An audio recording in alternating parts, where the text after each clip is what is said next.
The story will be told from the perspective of the main female character. That Thanksgiving, my sister didn't stand up to make a toast. She picked up my laptop instead. In front of nearly 20 relatives, she lifted it high and turned the screen toward everyone, like she had just uncovered evidence of a serious crime. The balance was visible and impossible to miss: $9.8 million. The room went completely quiet. My mother Susan's fork slipped out of her hand and hit the plate. My father Robert stared at the screen as if the daughter he thought he knew had been replaced by something cold and locked away. Then the pressure started. Questions turned into demands, and demands stacked on top of each other so fast I barely had time to breathe. What none of them understood, not Brianna, not my parents, not anyone sitting at that table, was that I had discovered their truth long before they ever saw mine. Before I go further, let me say this. Tell me where you're watching from in the comments, and stay with me until the end before you judge me for refusing my sister's dream. My name is Megan. For most of my life, people assumed I grew up in a perfect little family near the water in Wisconsin. A calm house, a quiet town, and an uneventful childhood. The kind of place where neighbors wave from their porches and bring food when something goes wrong. For a while, that was true. When I was young, my dad used to take me fishing early in the morning. He would let me hold the rod while the sky slowly changed color. My mom braided my hair before leaving for her night shifts, always humming the same tune. Those moments existed. They were real. Everything shifted the winter my sister Brianna was born nearly 7 weeks early. I still remember the flashing ambulance lights cutting through my bedroom window. I remember the cold air on my face as my Aunt Laura rushed me into her car. At the hospital, no one paid attention to me. Everyone leaned over the incubator, whispering like Brianna was something fragile and rare, made of glass. Maybe she was. But from that night forward, the entire house focused on protecting her. The rooms smelled like disinfectant. Air purifiers ran all night. If I sneezed, I was sent to Grandma Evelyn's house immediately. She would give me warm cookies, let me look through her old jewelry box, and say things like, "You notice things other people miss." With her, I felt visible. At home, I felt like a danger simply for existing near my sister. As we grew older, the space between us didn't shrink. It stretched. When I brought home perfect grades, my mother barely looked up. When I won a state academic competition, my father said, "Good job," without lifting his eyes from Brianna's dance academy program. Every drawing Brianna made went on the wall. Every small activity was filmed, photographed, documented. Her life was treated like an exhibit. By the time I reached my freshman year of high school, I stopped trying to compete. I started working evenings after school at a local bakery. Mrs. Collins, the owner, was the first person outside my grandmother who actually noticed me. She showed me that effort could turn into confidence and patience could turn into skill. I saved every dollar. I filled out every college application alone. I earned a complete academic grant to a college outside Milwaukee. No one in my family came to my graduation. Mrs. Collins sent flowers. Years passed. By my early 30s, I was no longer wearing hand-me-downs. I ran a small but respected independent verification firm that worked with private trust attorneys, regional auction firms, and serious collectors. It wasn't flashy, but it paid well enough to give me a life that belonged only to me. None of that changed how my family saw me. To them, I was still the daughter who didn't need anything, which meant I didn't deserve anything either. That didn't change until Thanksgiving, when they finally noticed me, or more accurately, noticed the number on my screen. By the time I reached my early 30s, my life looked nothing like the version my family had imagined for me.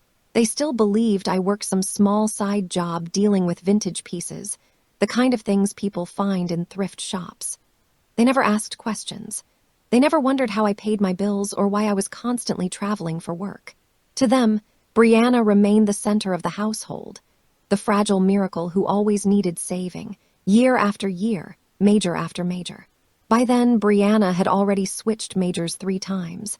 Each change cost more than the last. Interior design was her newest direction, and the tuition was higher than anything before. One night, my mother called me. Her voice shook just enough to sound sincere, but it felt practiced. "Your sister is really trying," she said. "She just needs a little help." A little help meant several $1,000s each month. I didn't argue. I set up a recurring transfer and went back to working under my desk lamp, cleaning and documenting a vintage brooch from the early 20th century. It wasn't generosity. It was routine. Years of being taught that Brianna needed, and I provided. As Brianna spent more, her online presence grew louder. One day she posted a photo next to a custom luxury SUV with the caption, "Hard work pays off." I stared at the screen for a long time. I wasn't angry. I felt empty. My parents shared the post with the word proud underneath it. That evening, they sent me a message reminding me that family supports each other during difficult times. No one asked how I was doing. No one asked how much I had worked or whether I had slept. They assumed I would continue filling a container with no bottom.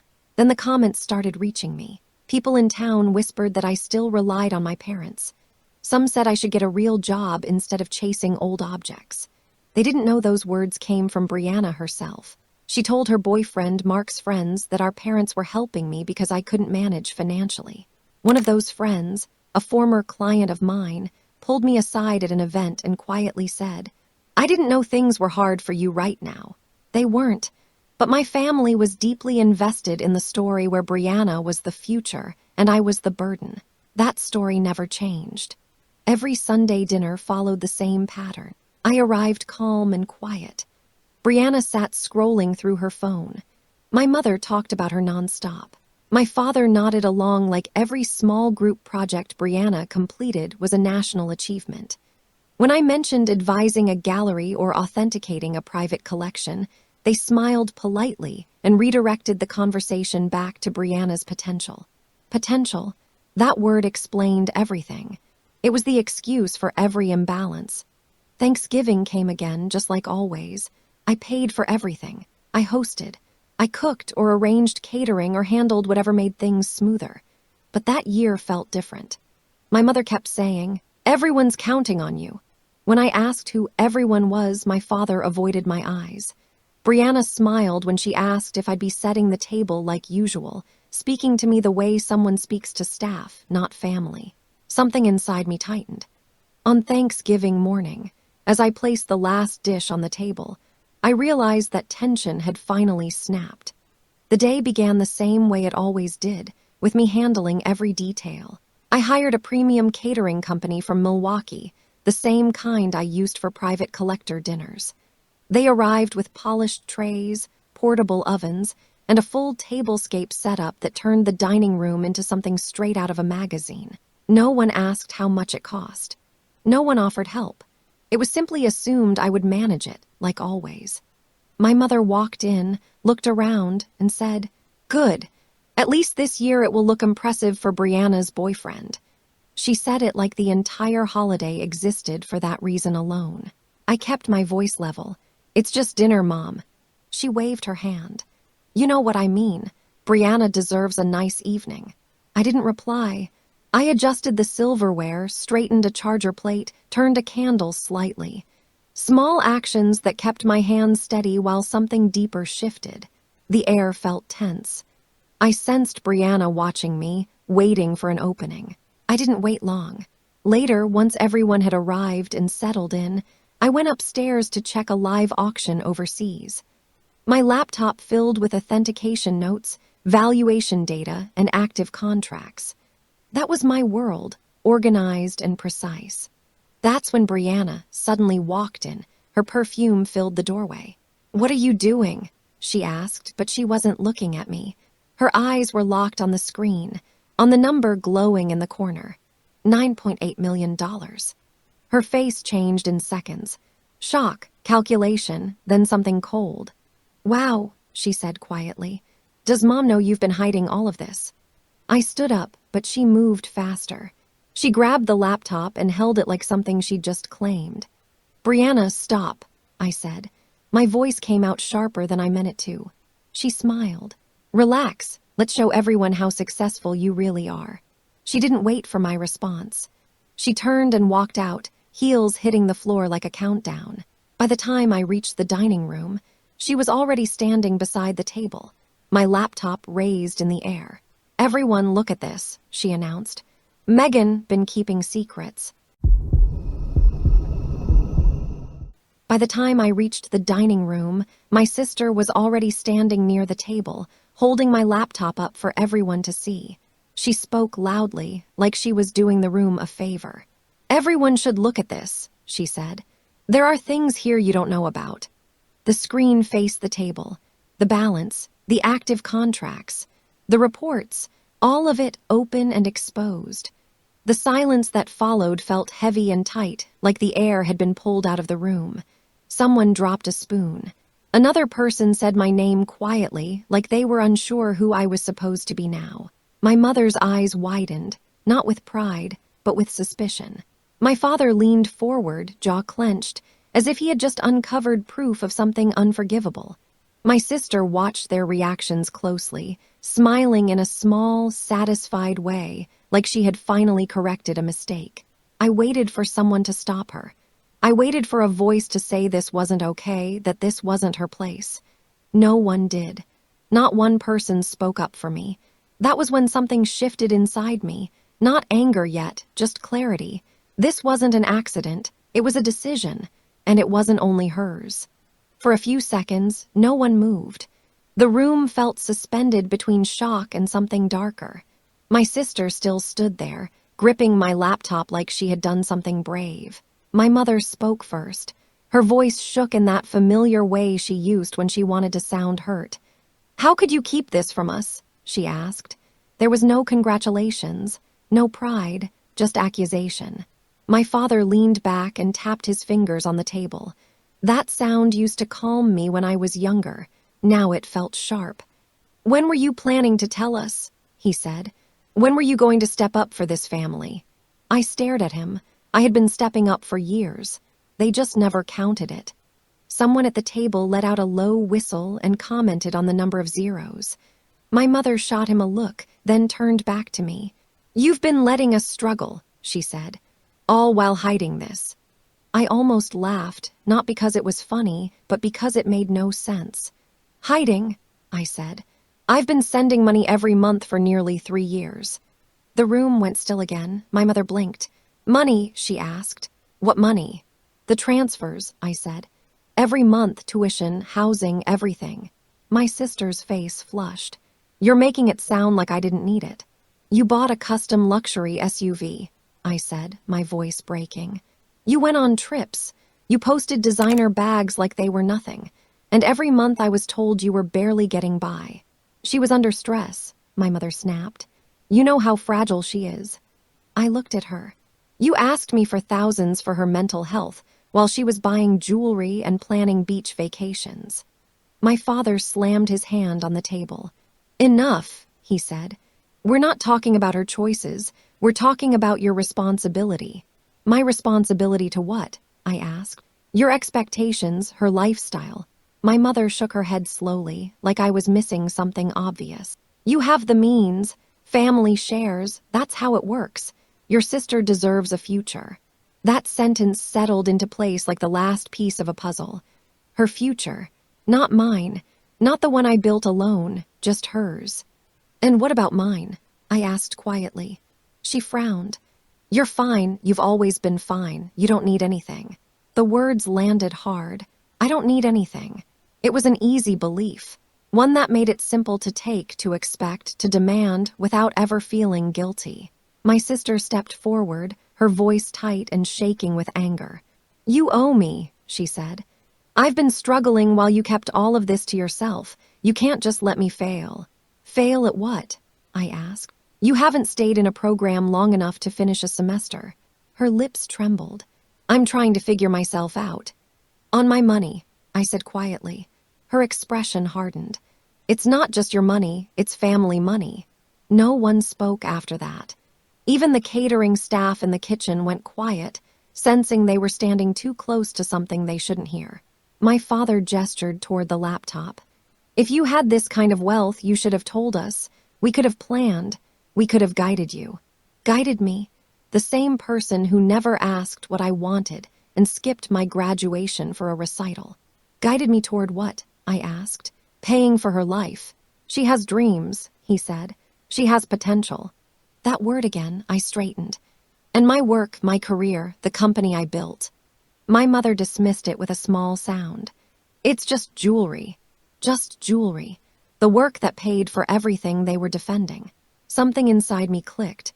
Not like breaking, like locking something shut. I stepped forward. Everything on that screen was earned by me, I said. Every contract, every evaluation, every night I didn't sleep. None of it came from you. We raised you, my father said sharply. You raised me to stay quiet, I replied, so she could shine. You raised me to believe my achievements mattered less than her attempts. My sister's eyes filled with tears. You're making me sound like the bad one. You're not, I said, taking a breath. You're the result of choices that were made for you. My mother gasped. My father cursed under his breath. I took my phone from my bag and opened my banking app. For the first time, my hands were steady. You want honesty? I asked. They watched, confused, as I tapped through the screen and confirmed the final step. My mother whispered, What did you do? I looked at my sister. I canceled every payment, every automatic transfer, everything I've been sending. She froze, then shouted, You can't do that. I need that money. That's not my responsibility, I said. My father raised his voice. You should be ashamed. Ashamed, I said. I've supported this family more than anyone here, and the moment you found out, you asked for more. The air felt thick and sharp. I spoke more quietly. You never saw me. You only saw what I could give. No one answered. Then my mother said softly, So you're abandoning us. I'm choosing myself, I said. The words felt solid, necessary. I closed the laptop, gently took it from my sister's stiff hands, and walked toward the door. No one stopped me. No one apologized. No one called after me. Behind me, my mother's voice broke. What about your sister's future? I paused, turned slightly, and said, She can build it, the same way I did. Then I stepped outside into the cold air, and the noise behind the door faded, like something ending. Once I was outside, I went straight home and sat in silence. I didn't sleep that night. I didn't cry either. I sat alone in my living room with the lights off, listening to the heater cycle on and off. The noise was steady and dull. It matched the feeling in my chest.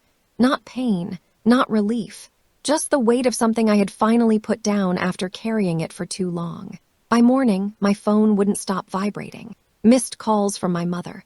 Long messages from my father, full of explanations that sounded more like pressure than concern. A stream of texts from my sister that shifted between anger and panic. Then came the emails. Not from strangers, but from relatives who hadn't spoken to me in years. They suddenly wanted to talk about family. They wanted clarity. They wanted to understand the situation with the money. Someone had clearly shared my number in a group chat. That was when I called the attorney I had worked with on high-value cases. I forwarded everything. I didn't want payback. I wanted distance. He read through it all without interrupting, then said calmly, We'll handle this. Formal notices will go out today. No one contacts you directly again. The relief that followed wasn't dramatic. It was quiet, like finally unclenching a muscle you didn't realize was locked. While my sister posted a long, emotional message online, hinting that I had walked away from a fragile family, I kept moving forward. I left my old apartment and bought a modest mid-century house near Lake Geneva. The water stayed calm even when the wind picked up. That mattered to me more than I expected. My grandmother came to visit for a week. She never left. She unpacked her things without asking, like she already knew this was where she belonged. Work grew steadily. More collectors, more museums, more projects that valued accuracy instead of obligation. For the first time, my days weren't shaped by guilt or expectation. Some mornings, I stand by the window and watch the light spread across the lake. It's soft, even, nothing like the noise I walked away from. My grandmother makes coffee in the kitchen, humming the same tune my mother used to hum years ago before everything changed.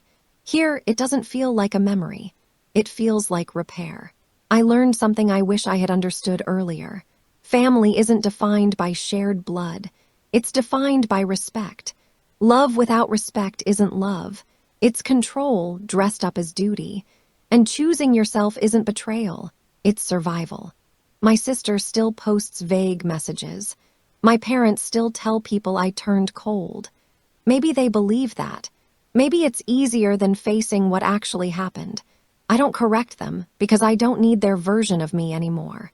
If you've ever been stuck between guilt and freedom, you're not alone. Sometimes the hardest step isn't walking away. It's deciding that you're allowed to.